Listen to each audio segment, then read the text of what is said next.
Guide us, O Lord!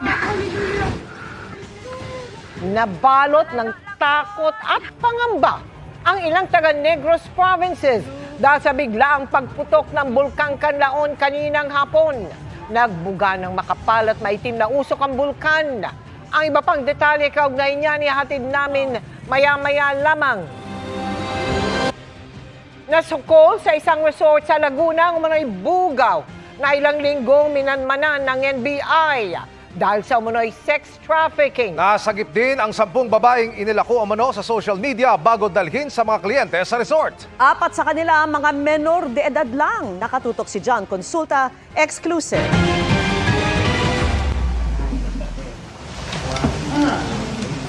Pagkaabot ng pera sa kanilang primary target, binilang kaagad ang tinanggap na pera. Ito na ang naging hudyat para magdeklara na ng entrapment ang NBI Calabar Zone. Ako lang yung magpapakilala sa iyo. I am agent ng National Bureau of Investigation. Walang tatakbo ha. Walang tatakbo, walang tatakbo. Walang mangyayaring masama sa iyo. Walang tatakbo sa inyo. Sarang gate! Huli ang lalaking bugaw sa isang resort sa Laguna dahil sa pagdadala ng mga babae sa mga NBI undercover agent. Ilang linggo raw ang ginawang surveillance ng NBI para madokumento ang modus ng suspect. He is recruiting women in Laguna and offering their sexual services to his customers who is willing to pay 3,000 pesos for each victim. He is posting the pictures of these victims online through Facebook. 4 sa 10 na-rescue na babae, pawang menor de edad na ilang beses na raw isinalang ng suspect sa sex trafficking.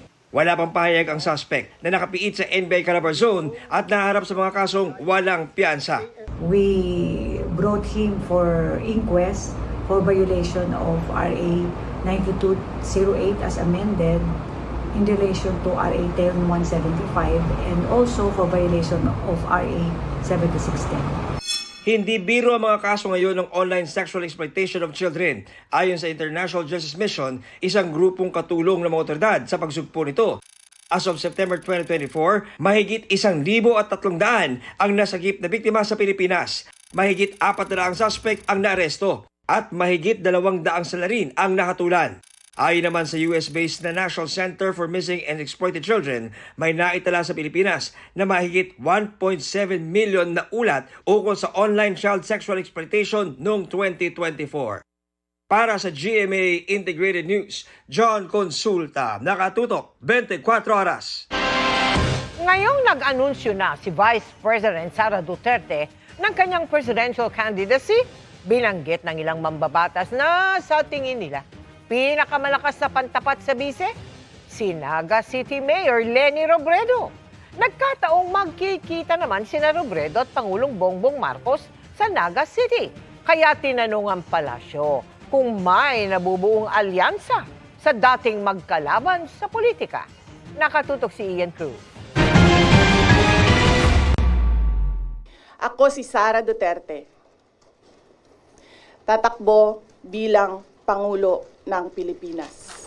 Sa maagang deklarasyon ni Vice President Sara Duterte para tumakbong presidente, nabuo ang iba't ibang senaryo na posibleng mga kandidato at tambalan sa eleksyon 2028 at lumutang na ngayon ang pangalan ni dating Vice President Leni Robredo. Ako, as far as I'm concerned, the strongest candidate na may chance to beat the Vice President Sara is Vice President Leni. Ano to, sir? You bet on pursuing her or convincing her talaga? Yeah, of course. She's the strongest. So, for the country, she must run. Ayon kay House Deputy Minority Leader, Representative Egay Erice, wala raw kasing bahid ng korupsyon si Robredo. Si Robredo rin ang binanggit ni Senador Erwin Tulfo na pantapat kay Duterte sa eleksyon. Dapat Leni Robredo siguro at saka yung mga kasama niya sa liberal.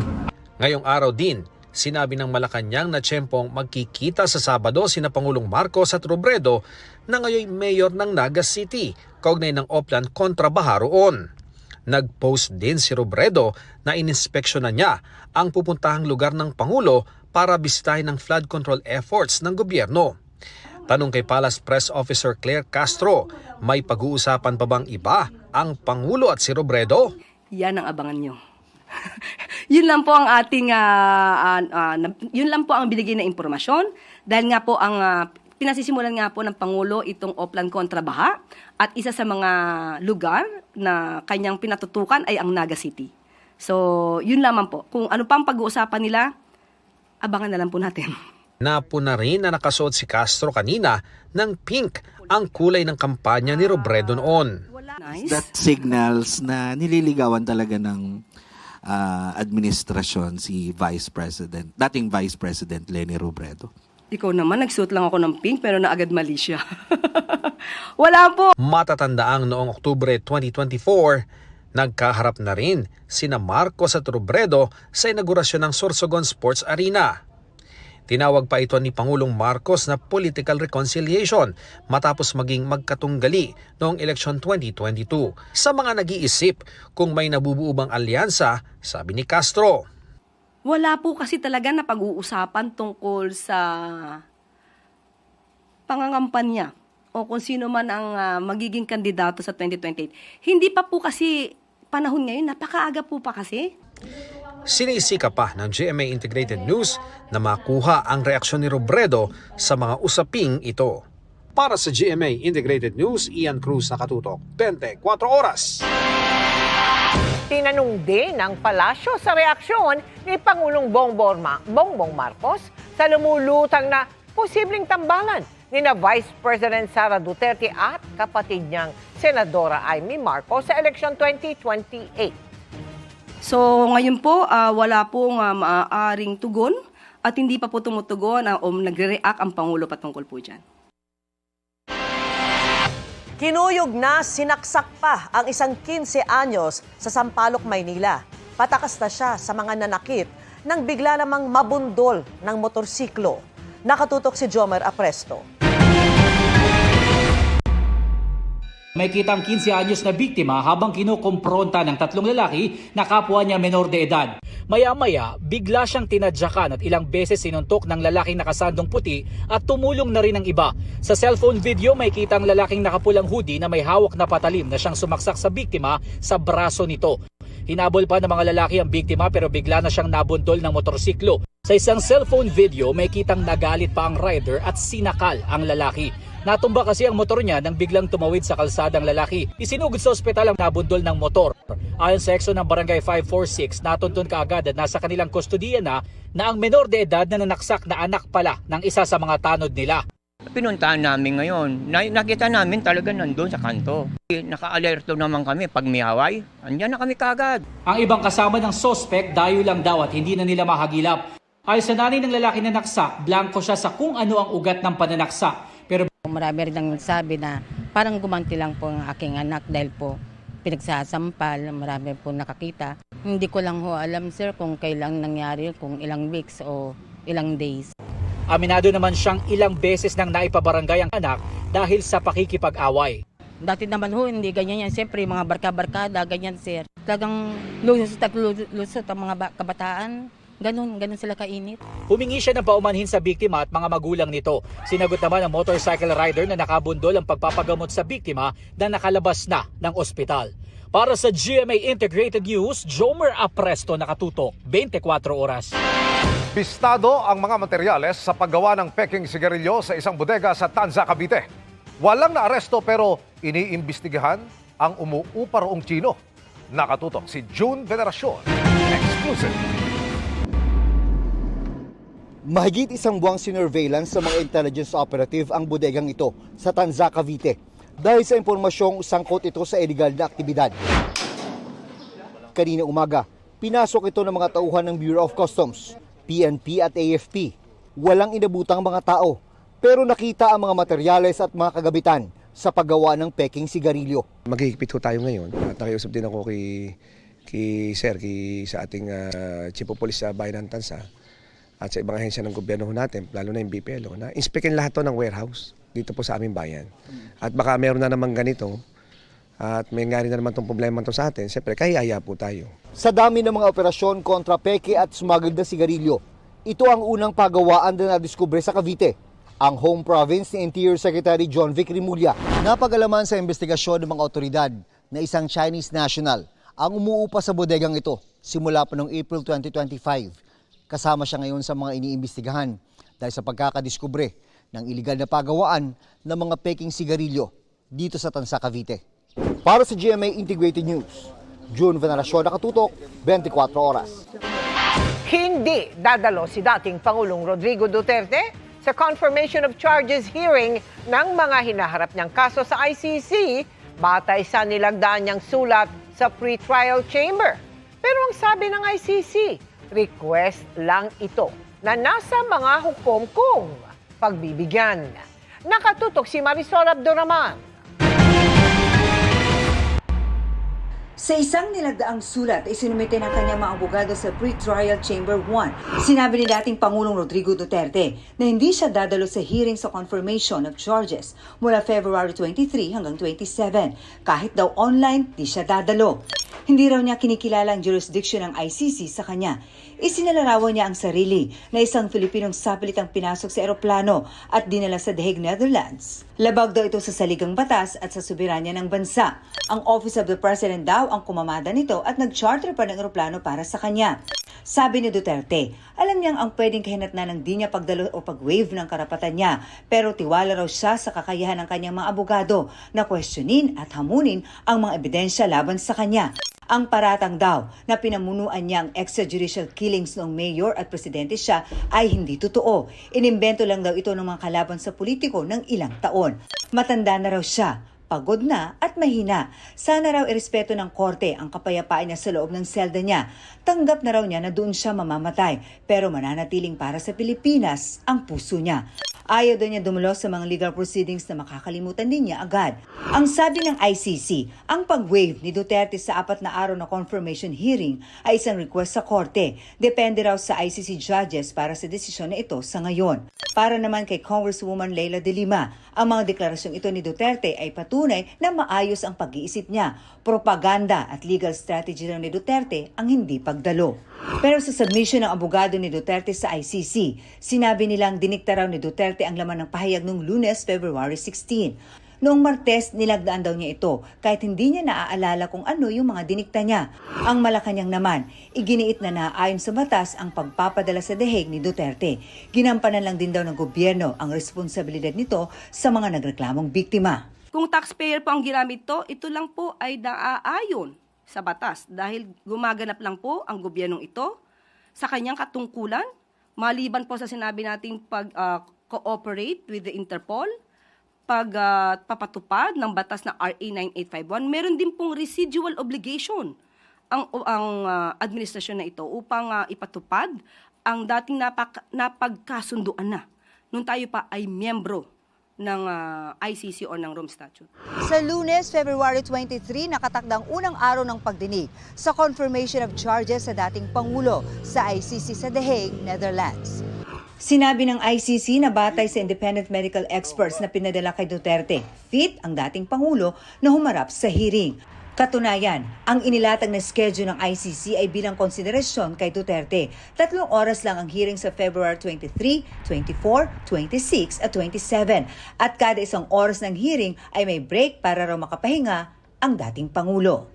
Para sa GMA Integrated News, Marisol Abduraman, nakatuto 24 oras. Nanumpa ngayong araw ang panibagong batch ng mga guro na mas mabilis ang promotion dahil sa Career Progression Program. Ilan sa kanila, dekada-dekada nang naghihintay na tumaas ang teaching position. Nakatutok si Ivan Mayrina. Si Teacher Ligaya Barreras ng Dau Elementary School ng Mabalacat. Siya po ay 63 years old. At nag-antay po siya na 29 years bago ma-promote.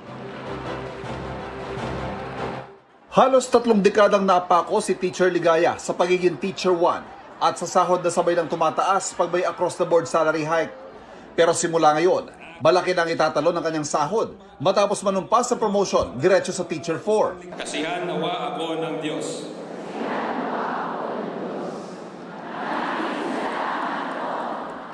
Mas mataas din ang pensyon, pero bonus lang yan sa inspirasyong dala nito para paghusayan pa ang nalalabing 2 taon niya bago magretiro. I am after all the knowledge and the learnings na kailangang ibigay ko sa kanila.